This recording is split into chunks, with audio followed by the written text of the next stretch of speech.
bonsoir. Dans l'actualité, la Fédération générale des travailleurs du Sénégal qui réclame la tête du ministre des collectivités locales, la FGTS, a battu le pavé cet après-midi pour s'opposer à la suppression des régions. Transport maritime, la grève de la faim des travailleurs de Transen n'aura pas duré 24 heures. La direction de la boîte leur a versé 20% des 10 mois d'arrêt de salaire. Ce soir, le coup de projecteur est pointé sur la condition des enseignants du supérieur, un corps prestigieux, paradoxalement précaire au Sénégal.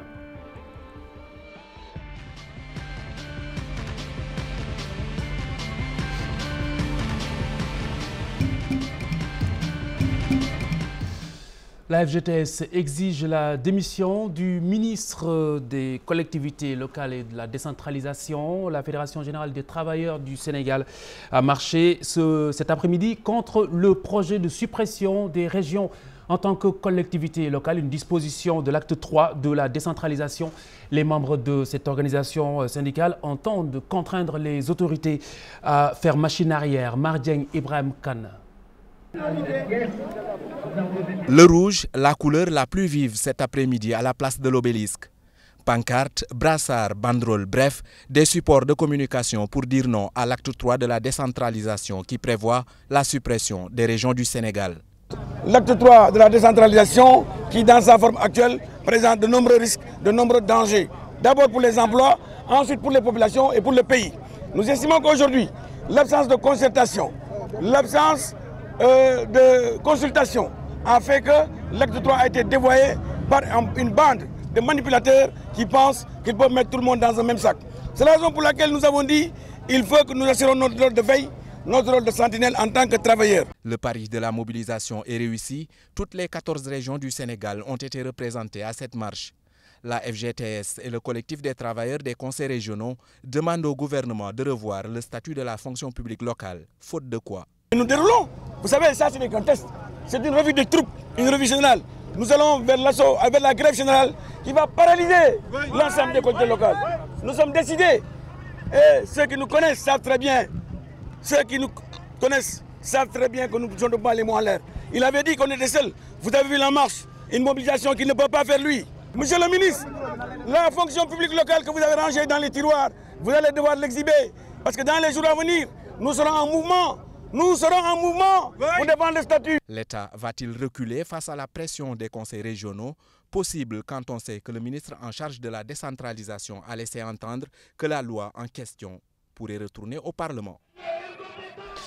La FGTS déterminée à combattre cette disposition de l'acte 3 de la décentralisation, eh bien, le Rassemblement pour le peuple en bouge pour sa part une toute autre trompette. Le RP est favorable à la suppression de ces régions en tant que collectivité locale. Par ailleurs, cette formation politique a réaffirmé son ancrage dans la coalition Benno Bokk Yakaar. Le responsable de la communication souligne que la formation politique ira au local aux côtés de cette coalition au pouvoir. Vous savez, l'acte 3 de la décentralisation, c'est un processus. Et quand ce concept, ce point fondamental a été posé par le président de la République, il y a eu concertation entre le président de la République et les autres partis au niveau du Sénégal. Maintenant, chemin faisant, il va de soi qu'il y a quelque part des problèmes d'interprétation et éventuellement donc des problèmes d'applicabilité sur le terrain. Raison pour laquelle donc on est aujourd'hui à côté du chef de l'État pour l'accompagner, mais également pour lui donner des conseils, allant dans le sens donc d'une très large concertation entre les acteurs politiques, mais également les acteurs sociaux qui existent au niveau du pays. On est en phase pratiquement sur tout ce qui a été dit, sur tout ce qui a été fait depuis le début jusqu'à aujourd'hui. Ah oui, on ira au local avec Benno Bokk Yakaar. Ça, c'est un fait et pratiquement vivement que Benno Bokk Yakaar se consolide, se renforce dans l'intérêt supérieur de la nation sénégalaise. Transen, la direction de la boîte a fait un pas vers ses employés. Les travailleurs de la société de transport maritime ont cessé leur grève de la faim entamée ce matin. La boîte s'engage à leur verser en effet 20% des 10 mois d'arrêt de paie à l'origine de leur mouvement.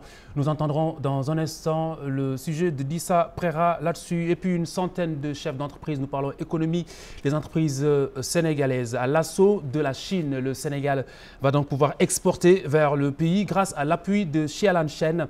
Xialan Shen est la patronne de la société chinoise Jiefgel. Elle souligne par ailleurs que son pays fabrique bien des produits de qualité, contrairement aux idées reçues. Chérif Dia. Sa présence à Dakar est dictée par une volonté de mieux conquérir le marché africain. Xialan Shen dirige une entreprise basée à Guangzhou et spécialisée dans le commerce et le bâtiment. Son nom, Ande Diouf. Les commerçants qui sont venus en Chine, ils sont venus pourquoi? Parce qu'ils ont besoin d'acheter les choses qui sont moins chères par rapport à ici. Et surtout, ils ont besoin de la qualité.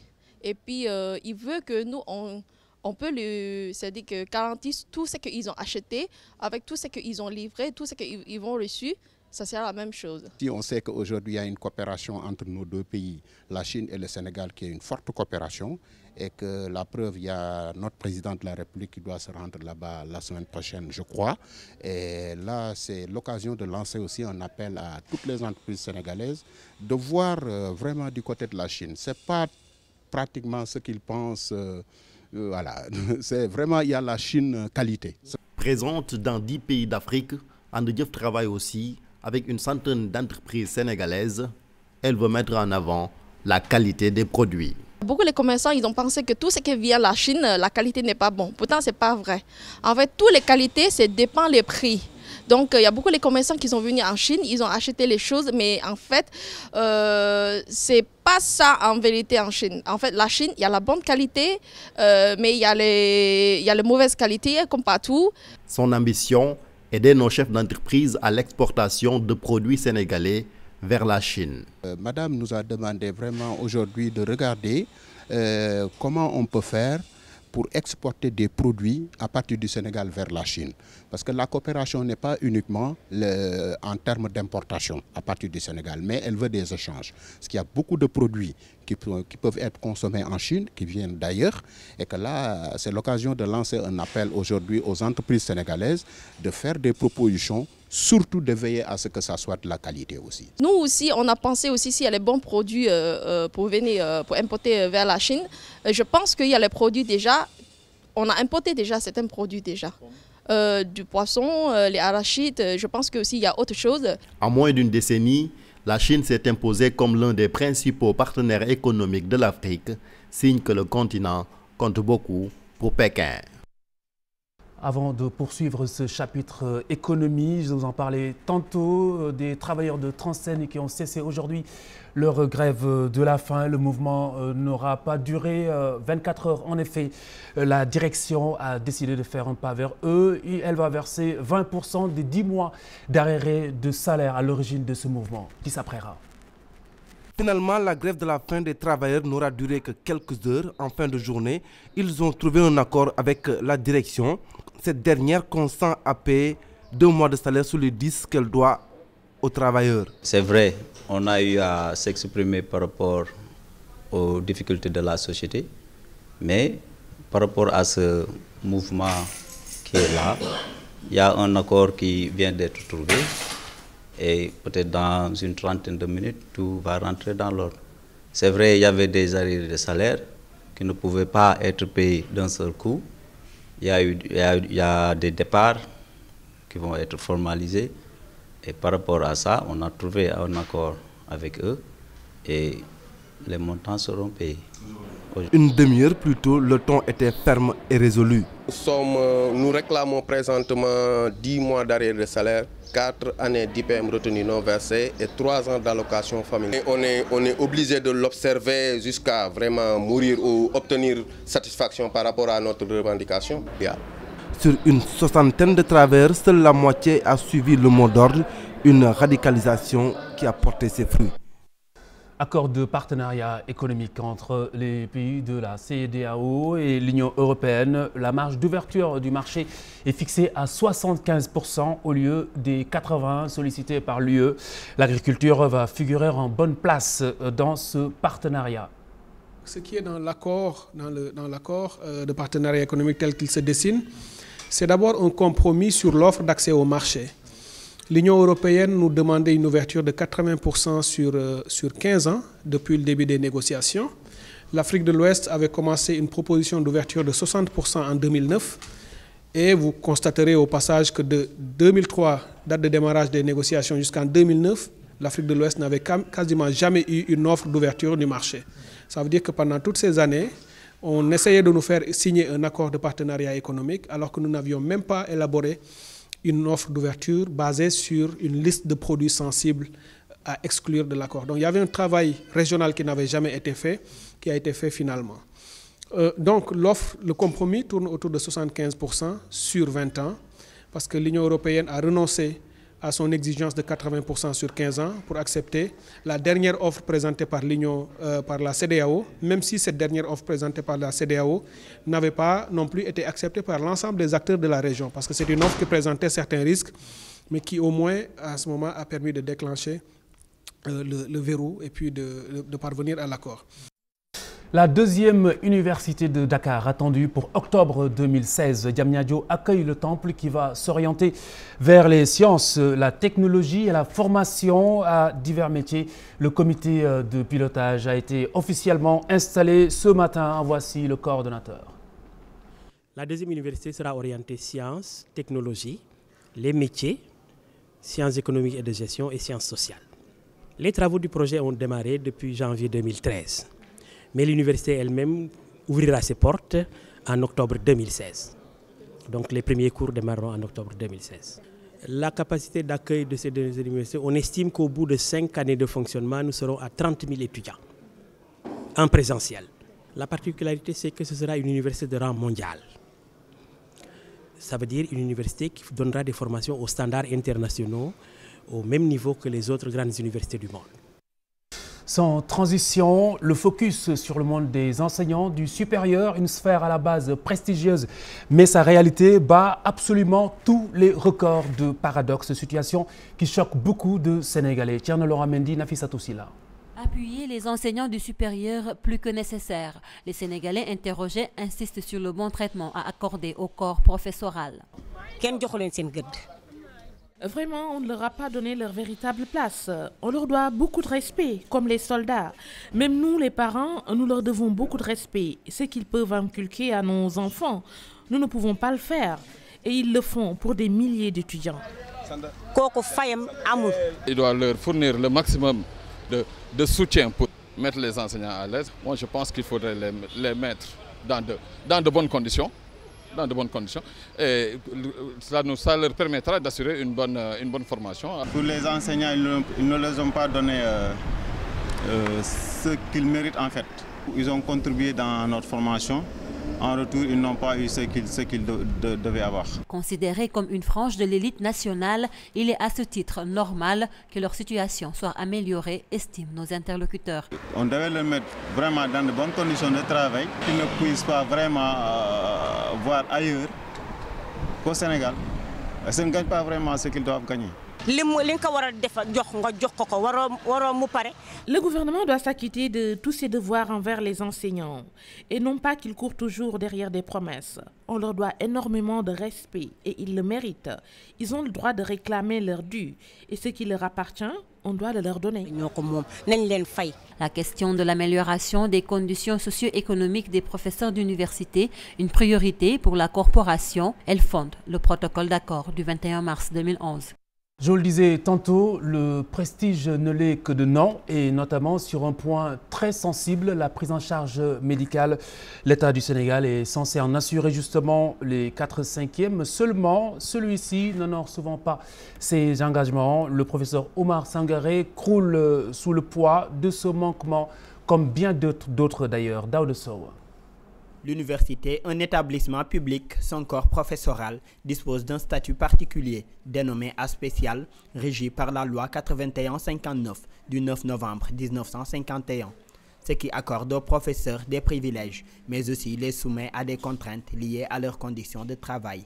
En tant qu'établissement public, la couverture médicale des universitaires incombe à leur employeur, en l'occurrence l'État. Les frais de cette prise en charge médicale sont versés dans le budget de l'université, un budget qui tarde souvent à être mis en place, d'où la crise de trésorerie notée d'année en année. Conséquence, hormis les salaires et les frais immédiats de fonctionnement, l'institution n'arrive pas à honorer ses engagements. Au premier plan, la santé. D'où les sorties et arrêts de travail du syndicat autonome de l'enseignement supérieur SAES pour dénoncer les conditions dont souffrent les universitaires. Le retard du vote du budget et des cumuls de dettes n'aide pas non plus à améliorer les conditions sociales des universitaires. Cette situation amène la plupart des hôpitaux et laboratoires à rejeter la lettre de garantie de l'université. Ainsi, en cas de maladie, la prise en charge pose problème. Deux cas d'exemple, en 1993 et en 1995. Il s'agit des professeurs Félix Ngoma de la faculté de droit et du professeur Ndiawar Sarr de l'UGB, tous deux victimes d'accidents. Il a fallu une grève des professeurs pour qu'ils soient évacués et soignés en France. Idem pour l'ancien recteur de l'UGB, le professeur Mary Teuw Niane, qui a été évacué d'urgence en 2002-2003 en France, à la suite d'une grève du SAES. L'ancien ministre Kalidou Diallo n'est pas en reste. Lui aussi transféré en France en 2009 par les soins de l'ancien président Abdoulaye Wade. Aujourd'hui, c'est le professeur Oumar Sankhare qui vit la même situation. Et puis le SAES, le syndicat autonome des enseignants du supérieur, dit se battre en vain contre cette situation. Aujourd'hui, beaucoup d'universitaires n'ont plus accès aux soins facilement. Les hôpitaux et laboratoires, en effet, les éconduisent pour défaut de paiement de la part de l'État du Sénégal, bien entendu.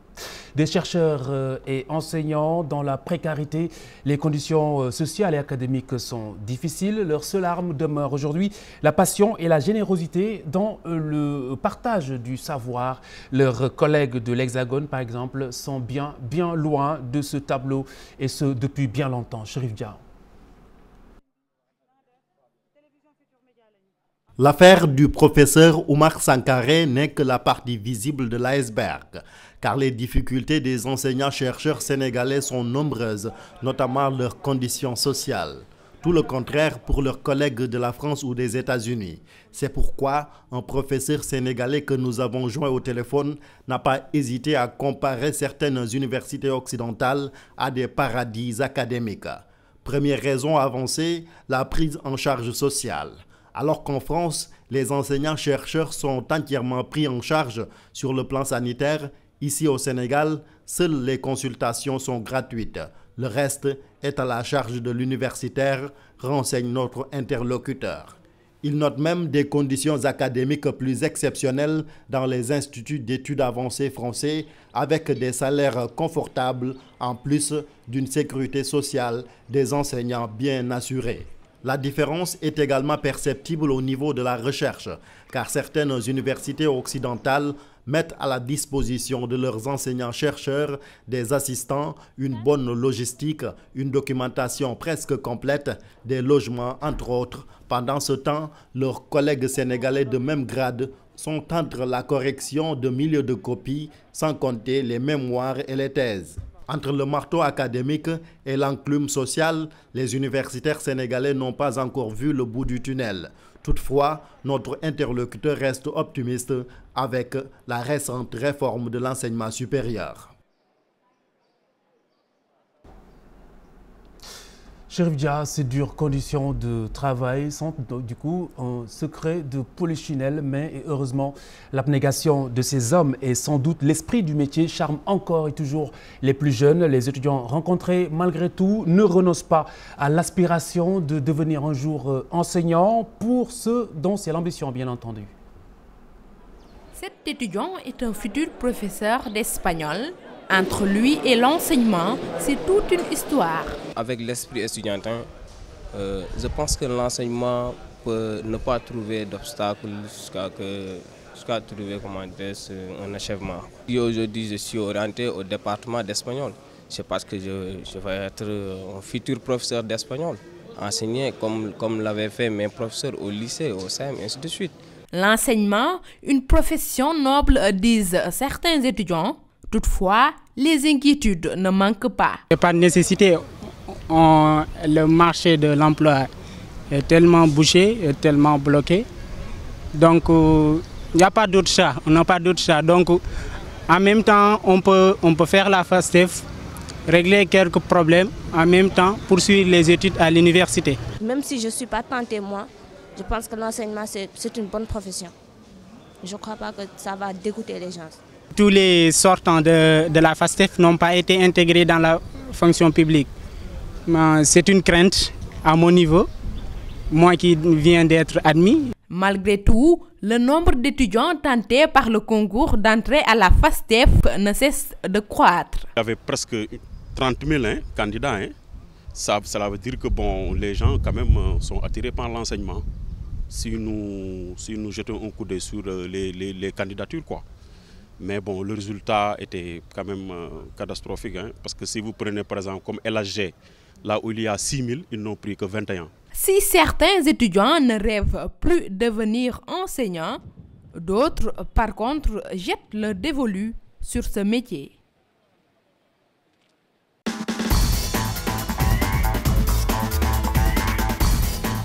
Pape Abdoulaye Der, le port autonome de Dakar est le nouveau leader de la Ligue 1. Effectivement, Khalifa Diakhaté, le port reprend sa place de leader au terme de la 8e journée de Ligue 1. Les portuaires ont dominé la Linguère de Saint-Louis 2-0 hier au stade Demba Diop. Des portuaires qui se retrouvent encore à égalité avec l'AS Pikine au nombre de points. Mais les portuaires sont devant grâce à la différence de but. Abdou Aziz Khan, Khadim Sissé. Le port revient aux affaires. Une journée seulement après avoir perdu la tête de la Ligue 1, les portuaires reprennent les commandes du championnat après cette victoire face au Stade de Mbour sur le score de 2-0. On attendait à jouer un match difficile parce que depuis 3 matchs, on n'a pas gagné. C'était un peu difficile mentalement, mais on a travaillé, on a resté serein. Dans les moments, on a travaillé un peu notre efficacité devant le but et aujourd'hui ça a payé. C'est vrai, comme tu as dit, ça a été un match laborieux, mais l'important c'est qu'on a marqué 3 points, c'est ça, c'est important pour la suite du championnat. On a travaillé sur le côté mental, on a travaillé aussi sur le plan sur le côté efficacité devant le but, ça a payé aujourd'hui. Comme tu as dit, il y a beaucoup de déchets dans le jeu, il y a beaucoup de duels, beaucoup de fautes, mais c'est comme ça le football. On ne peut pas toujours faire des bons matchs, on ne peut pas toujours gagner. Mais ce qui est important, c'est que de regarder devant nous. Une victoire obtenue sur le tard et à l'arraché. C'est à 5 minutes de la fin du match que le port obtient un penalty, transformé par Fadel Fall. Les Mbourois n'ont pas fini de contester le penalty, que le port enfonce le clou grâce à Ousmane Gassama à la 90e minute. Mais il y a faute. Le joueur est tombé, il a mis le ballon sur la main. C'est faute, penalty, il y a aucun chose. Je ne conteste pas, c'est faute. Tout le monde a vu la faute. Je pense que l'arbitre, c'est le seul qui décide. Il pouvait le siffler comme il ne pouvait pas le siffler. Et s'il ne sifflait pas, mais dans ma opinion, le port reste donc le grand gagnant de cette 8e journée, puisque dans le même temps, Pikine a été tenu en échec par Niary Tally. Le Casa Sport se reprend après 6 matchs sans victoire, avec un succès probant face à Yego sur le score de 4-0. Au classement, Port est donc leader avec 16 points, soit le même total que l'AS Pikine, mais avec une meilleure différence de but. En bas du classement, Niary Tally et Yego sont dans la zone rouge. En basket, Pape Abdoulaye Der. Avant le basket, Khalifa, on continue toujours. C'est parce que Ousseynou Sène, le coach démissionnaire de la Senior, coach désormais le Stade de Mbour. C'est parce que le Stade de Mbour a limogé son désormais ex-entraîneur Lamine Sano après la défaite enregistrée devant le Duc 3-1, toujours au Stade Demba Diop. Réaction du coach limogé et de son bourreau, celui qu'on pourrait nommer son bureau, Karim Mané. C'est des cadeaux qu'on a donnés au Duc, parce que normalement le Duc ne devait pas revenir. Si les gens avaient vraiment commencé à continuer comme ils ont terminé, je pense que le Duc ne pouvait pas revenir. Mais malheureusement, c'est des moments de déconcentration, des jeunes, peut-être l'inexpérience, vous l'explique. Bon, des gens inexpérimentés, on mène. Avec le vent, il fallait vraiment rester là, rester concentré. Mais on vient d'emblée, on prend un but. Déjà sur l'égalisation, vraiment c'était autre chose. En 2 minutes, le gardien fait 3 gaffes. C'est des problèmes. C'est des problèmes. Le moment de concentration, alors qu'il fallait gérer le match jusqu'à la mi-temps. Mis en place notre plan de jeu qui consistait à gagner. C'est vrai qu'on a pris un but contre le coup du jeu. Mais vous savez, en football, le football ça dure 90 minutes. Donc être mené ne veut pas dire perdre le match. Donc il faut être serein et garder les structures, l'organisation et avoir un bon mental et être appliqué. Et je pense qu'on a bien fait de revenir au score à la mi-temps. Je pense que le score est logique d'une manière générale. Abdoulaye Der, vous me repassez le témoin pour annoncer le basket. Effectivement. Le basket qui boucle la toute première journée du championnat de basket. Et c'était ce dimanche, Mermoz Basket Club est venu à bout de l'US Rail, 49-43, match très serré, une rencontre de début de saison qui a vu l'équipe donc la mieux préparée l'emporter. Cheikh Tidiane Diao était dans les gradins du stadium Marius Ndiaye. Les cheminots n'ont pas su tenir le rythme face à Mermoz, la faute à un déficit physique flagrant face aux Dakarois. C'est une défaite qu'on a encaissée qui est liée à une vraiment défaillance physique. Donc l'équipe a vraiment tardivement démarré les entraînements. C'est notre deuxième semaine d'entraînement. Donc l'objectif c'était vraiment de venir essayer de mettre 12 bouts sur la première mi-temps et en deuxième mi-temps quand même essayer de conserver l'avance qu'on avait. Mais l'avance était un peu courte, c'était de 4 points et l'équipe de Mermoz nous a bousculé en début de troisième quart-temps. Ce qui a fait que vous avez vu en quatrième quart-temps, l'équipe a complètement baissé le pavillon. Et on va se remettre au travail et attendre gracieusement l'équipe du Sceaux essayer de vraiment d'enregistrer notre première victoire, c'est prêt à dire quand même. Après une bonne entame, l'US Rail se fait dépasser dans le quatrième quart-temps par Mermoz, plus incisif après un démarrage poussif. Pour débuter une saison, c'est bon, c'est une victoire qui est à prendre. Mais maintenant, pour le match concernant le match, il y a beaucoup de choses à rectifier. Parce que vous savez, c'est notre premier match, donc il y a énormément d'erreurs.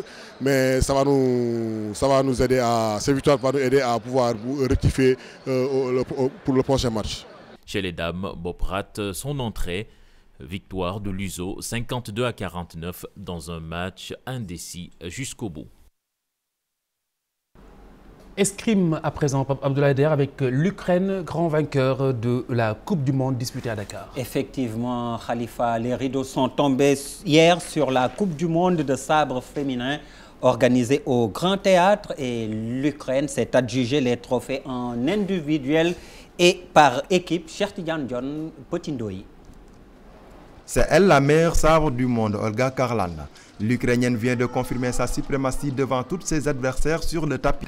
L'Ukrainienne trône désormais sur le toit du monde. Beaucoup de pays sont venus participer à la compétition. Ce championnat est un événement d'une dimension internationale. Notre secret, l'équipe nationale d'Ukraine a un bon entraîneur et nous travaillons dur chez nous. J'ai repris les entraînements à 10 jours de ces compétitions et je faisais 8 heures de temps par jour. Hilaria Blanco, première dauphine du championnat du monde de sabre, âgée actuellement de 53 ans, reconnaît les potentialités de son adversaire du jour. Néanmoins, elle se réjouit de son classement. J'ai commencé à pratiquer l'escrime depuis 20 ans avec l'équipe nationale italienne. Hier, j'ai terminé deuxième devant la jeune Ukrainienne. Je suis militante d'un groupe sportif italien. Pendant 72 heures, Dakar était le carrefour de 24 nationalités. Cette compétition a été une aubaine pour le pays organisateur. Et je crois que c'est un événement majeur. Vraiment, je suis très content et nous continuons à encourager toutes les fédérations. Le sport peut nous amener énormément pour la contribution du sport dans le développement économique du pays. Nous sommes des ambassadeurs, nous sommes des promoteurs touristiques et il faudrait que l'État le comprenne ainsi pour mieux nous aider dans le financement du sport. Parce que la compétition de haut niveau, c'est aussi une revalorisation de l'image de marque du Sénégal, c'est une promotion touristique pour le Sénégal. Cette compétition, véritable bête de somme pour le Sénégal, dans la mesure où une partie du matériel installé lors du championnat de sabre féminin a été offerte au Sénégal dans le seul souci de vulgariser l'escrime sénégalais.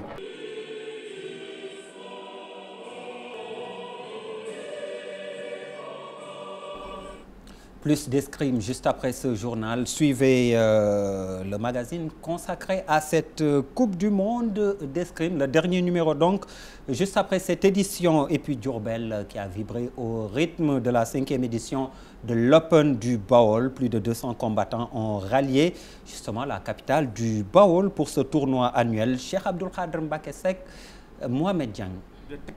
Un spectacle qui a tenu toutes ses promesses. L'Open du Baol a vécu avec des combats de haut niveau. Sans surprise, Pape Gueye, champion en titre, a de nouveau remporté ce tournoi de karaté. Une consécration aux allures de test pour les échéances futures. Comme objectif, on a des compétitions au niveau national. Et en plus, il y a les championnats d'Afrique qu'on organise ici au Sénégal. Donc bon, on fait tout pour être dans la sélection. Et aussi pour la première fois, et pourquoi pas être champion d'Afrique. Tout le monde du karaté national présent à Diourbel pour participer à ce rendez-vous annuel. 250 athlètes ont fait le déplacement. C'est pourquoi les organisateurs pensent apporter des améliorations. Si on prend le temps, c'était presque 17 heures de compétition. C'était impossible. Il fallait faire 3 tapis pour s'en sortir. Et donc je pense que l'objectif, c'est faire de l'Open là, Open international, et le faire sur 2 à 3 jours. En dépit de ce franc succès, tout le soutien attendu n'était pas au rendez-vous. Malheureusement pour Diourbel, quand même, il y a des gens qui nous ont soutenus. En passage, on les remercie. Malheureusement, les autorités, quand même Diourbel regorge dans l'étalage gouvernemental des autorités. Pourtant, il y en a, on les a sollicités, malheureusement, ils n'ont pas réagi. Le 5e Open du Baol a duré près de 17 heures. Des décorations ont été décernées à quelques acteurs de cette discipline, la nouveauté de cette édition.